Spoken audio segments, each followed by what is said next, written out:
నిజమైన బిఎస్ఎన్ఎల్ వినియోగదారునికి విన్నపము. మీరు ప్రస్తుతం ఉపయోగిస్తున్న బిఎస్ఎన్ఎల్ సిమ్ పూర్వపు పద్ధతి అయిన పేపర్ అప్లికేషన్ ద్వారా యాక్టివేట్ అయినది. కానీ ప్రభుత్వ నిబంధనల ప్రకారం మీ సిమ్ ను కేవైసీ ద్వారా పూర్తి డిజిటలైజ్ చేయించుకోవలెను. కావున మీకు అతి సమీపంలో ఉన్న బిఎస్ఎన్ఎల్ వినియోగదారుల సేవా కేంద్రాన్ని లేదా ఫ్రాంచైజీ లేదా రీటైలర్లను మీ ఆధార్ కార్డుతో సందర్శించి మీ ప్రస్తుత సిమ్ ను పూర్తి ఉచితంగా డిజిటలైజ్ చేసుకోవలసినదిగా విజ్ఞప్తి. దయచేసి గమనించండి, ఇలా డిజిటలైజ్ చేయించుకోవడం వలన బిఎస్ఎన్ఎల్ యొక్క అన్ని సేవలు నిరంతరాయంగా పొందవచ్చును.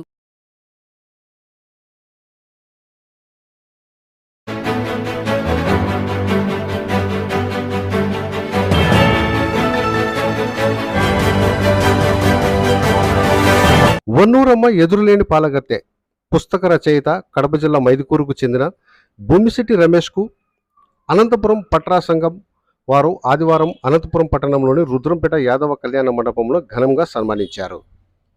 యాదవ కళ్యాణ మండపంలో అనంతపురం పట్రా కులస్తుల సమ్మేళనం భవిష్యత్తు కార్యాచరణ కార్యక్రమం జరిగింది. ఈ సందర్భంగా వక్తలు మాట్లాడుతూ తెలుగు రాష్ట్రాలలో ఎదురులేని పాలగత్తె పుస్తకం అత్యంత ప్రజాదరణ పొందిందని కొనియాడారు. దేశవ్యాప్తంగా కూడా వన్నూరమ్మ ఎవరు అని ఇంటర్నెట్లో వెతకడం ఎక్కువైందని రచయిత తెలిపారు. సన్మాన కార్యక్రమంలో పట్రా సంఘం రాష్ట్ర అధ్యక్షుడు పెద్దపోతు హనుమంతనాయుడు, పట్రా సంఘం సలహాదారుడు Peddapothu Anjaneyulu, Brahmagari Matham vice MPP Rajasekhara Naidu, MBC director Naini Ramesh Naidu, జిల్లా అధ్యక్షుడు పట్రా లక్ష్మీనారాయణ, పట్రా సంఘం రాష్ట్ర ఆర్గనైజర్ తలుపుల శ్రీనివాస నాయుడు, హైదరాబాద్ మంచాల వెంకటేష్, పట్రా నాగార్జున తదితరులు పాల్గొన్నారు.